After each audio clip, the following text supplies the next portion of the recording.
GIT की इस smart class में आपका स्वागत है। एमएस एक्सेल 2007 के आज के अध्याय में हम सीखेंगे लुकअप फार्मूले का उपयोग करना। How to use lookup formula. Lookup formula या लुकअप फंक्शन, इसका उपयोग हम लोग करते हैं अगर हमारे पास डाटाबेस बड़ा है और उसमें किसी पर्टिकुलर रिकॉर्ड को हमें देखना है। इसको लिए हमने यहाँ पर एक एक्सेल की शीट्स को ओपन करके रखा है। इस एक्सेल की शीट में हम इस लुकअप फार्मूले का उपयोग करके देखते हैं।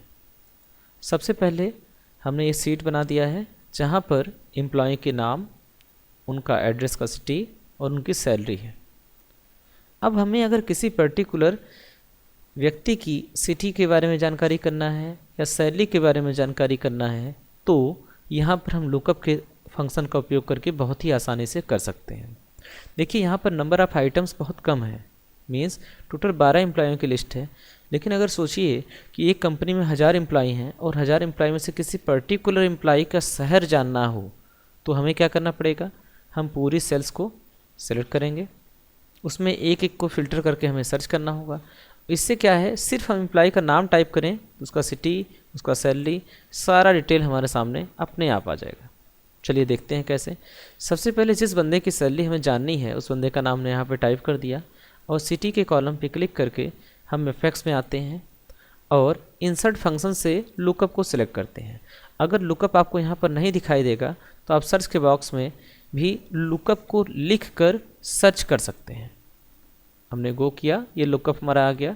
ये लुकअप 3 प्रकार से कार्य करता है, lookup, V lookup, H lookup. चलिए हम स्टेप बाय स्टेप इन सबको देखते हैं।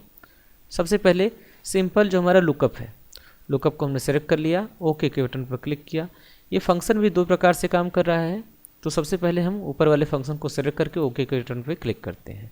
सबसे पहला ऑप्शन है लुकअप वैल्यू। लुकअप वैल्यू का मतलब ये होता है कि आप किस पर्टिकुलर वैल्यू को सर्च कर रहे हैं। यहाँ पर हमने दिनेश को सर्च कर रहे हैं, इसलिए हमने इस नाम को सेलेक्ट कर लिया। दूसरा चीज़ है लुकअप वेक्टर। लुकअप वेक्टर पूरा वह एरिया है जहाँ से आप सर्च कर रहे हैं। तो हमें क्या करना है, यहाँ ऊपर का जो कॉलम है, जो हेडिंग है, उन्हें छोड़कर और नीचे के सारी सेल्स को हमें सेलेक्ट करना है। इसको सेलेक्ट करने का एक और अच्छा तरीका बता दें, अगर नंबर्स ऑफ सेल्स आपके पास ज़्यादा हो, मीन्स चार्ट या कॉलम आपके पास ज़्यादा हैं, तो सेलेक्ट करने का सबसे बेहतर तरीका क्या है, सबसे पहले आप इस कॉर्नर पे क्लिक करिए जहाँ से आपको सेलेक्ट करना है, फिर शिफ्ट बटन के उपयोग के साथ सबसे लास्ट कॉर्नर को सिलेक्ट करिए। अब ऐसे पूरा का पूरा सेल आपका सेलेक्ट हो जाएगा। दूसरा है रिजल्ट वेक्टर। रिजल्ट वेक्टर का उपयोग वहाँ पर किया जाता है कि हम किस सेल की वैल्यू को ढूंढ रहे हैं। जैसे इस केस में हम क्या कर रहे हैं, किसी पर्टिकुलर बंदे की सिटी को ढूंढ रहे हैं, तो हम क्या करेंगे, यहाँ सिटी की सारी रेंज को सेलेक्ट कर लेंगे। अब हम ओके के बटन पर क्लिक करेंगे, तुरंत ही यहाँ लुकअप वेक्टर की सिटी हमें पता चल जाएगी कि सिटी क्या है। तो आइए देखते हैं, यहाँ पर सिटी में NA आ गया। NA एक प्रकार का एरर आपको कब मिलता है, उस चीज़ के बारे में हम देखते हैं। ऐसी एरर आप लोगों के सामने भी आएगी, तो आइए समझते हैं इस एरर का मेन कारण क्या है। इस एरर का मुख्य कारण यह है कि हमने इस डाटाबेस को पहले सॉर्ट नहीं किया था। तो किसी भी डाटाबेस का अगर हम उपयोग कर रहे हैं तो सबसे पहले हमें क्या करना होगा, उस डाटाबेस को सॉर्ट करना होगा अल्फ़ाबेटिकल। इसके लिए पूरे डाटाबेस को आप सेलेक्ट कर लीजिए, हेडिंग्स को छोड़कर, और होम टैब के सॉर्ट एंड फिल्टर ऑप्शन में आके और यहाँ पर A to Z सॉर्ट कर दीजिए या Z to A, कोई फ़र्क नहीं पड़ता। आप चाहे Z to A सॉर्ट करिए, चाहे A to Z सॉर्ट करती है, पूरा रिकॉर्ड ये सॉर्ट हो गया, अल्फ़ाबेटिकल इसे सॉर्ट कर दिया। अब हम अगेन लुकअप फार्मूले का उपयोग करते हैं।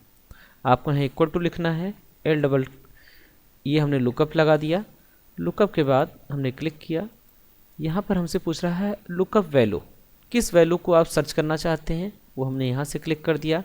फिर आपको कॉमा लगाना है। लुकअप वेक्टर मीन्स वैल्यू को कहाँ से सर्च करनी है, तो हमने पूरे के पूरे सेल्स को सेलेक्ट कर लिया। फिर आपको कॉमा लगाना है और आपको देखना है रिजल्ट वेक्टर, किस पर्टिकुलर कॉलम से आपको वैल्यू को निकालना है, वो हमने कॉलम को सिलेक्ट कर लिया। अब आपको अगेन इंटर के बटन पर क्लिक करना है। जैसे यहाँ पर आप इंटर के बटन पर क्लिक करेंगे, आप देखिए कि इस पर्टिकुलर बंदे की यहाँ पे रिकॉर्ड शो होने लगा। जैसे ही आप यहाँ पे नाम चेंज करते हैं, जैसे हमने नाम चेंज कर दिया दिनेश, DINESH, और इंटर किया, तुरंत ही उसका सिटी ऑटोमेटिकली चेंज हुआ। इस प्रकार किसी भी बंदे का अगर रिकॉर्ड हमें जानना हो तो अपने आप से हो जाएगा। अब सेम यही वर्क हम सैलरी के लिए भी कर सकते हैं। तो हमने यहाँ इक्वल टू का उपयोग किया एंड अगेन वही लुकअप, ब्रैकेट्स को ओपन, लुकअप वैल्यू मीन्स हमने दिनेश को सिलेक्ट कर लिया, फिर हमें कामा लगाना। लुकअप वेक्टर पूरे हमने इस प्रकार पूरे हमने डाटा को सिलेक्ट कर लिया, फिर कामा। रिजल्ट वेक्टर, तो इस बार हम सिटी नहीं सेलेक्ट करेंगे क्योंकि इस बार हमें सिटी में नहीं ढूंढना है, इस बार हमें वैल्यू को ढूंढना है कहाँ पर, सैलरी के कॉलम में। इसलिए हम इस बार सैलरी को सिलेक्ट करेंगे और यहाँ से ब्रैकेट को बंद करके अगेन हमने इंटर कर दिया, तो यहाँ पर उनकी सैलरी दिखने लगेगी। अब जैसे ही हम यहाँ पर नाम चेंज करेंगे, किसी भी बंदे का अगर हम यहाँ नाम चेंज करेंगे तो ये सैलरी की राशि अपने आप चेंज हो जाएगी। उदाहरण के लिए देखिए, हमने यहाँ पर नाम डाल दिया RAKESHPANDEY और इंटर के बटन पर क्लिक किया। तो देखिए जैसे ही हमने यहाँ सैलरी के लिए ये सेल सेलेक्ट कर लिया, तुरंत ही यहाँ सैलरी ऑटोमेटिकली 15,000 आ गई, जो कि यहाँ पर भी अपने आप आपको चेंज होती दिख रही है। तुरंत ही इनका सिटी चेंज हो गया, तुरंत ही इनकी सैलरी की रेंज सेलेक्ट हुई। तो इसका उपयोग विशेष रूप से वहाँ पर करते हैं जहाँ पर डाटाबेस बहुत लेंदी हो और किसी पर्टिकुलर फील्ड को आप आसानी से ढूंढ ना सकें। हजारों 2,000 की संख्या हो और वहाँ से किसी रिकॉर्ड्स को आपको निकालना हो कि किस बंदे की कितनी सैलरी है, उसका होम एड्रेस क्या है, उसका मकान कहाँ है, जो भी डिटेल निकालनी है उस डिटेल को इस प्रकार आप कॉलम से फिल्टर करके निकाल सकते हैं। तो ये सर्च करने का बहुत ही बेहतर टूल्स है, बहुत ही अच्छा टूल्स है। आप इसका इस्तेमाल करके देखें, बहुत ही बेहतर टूल्स है। Thank you for watching.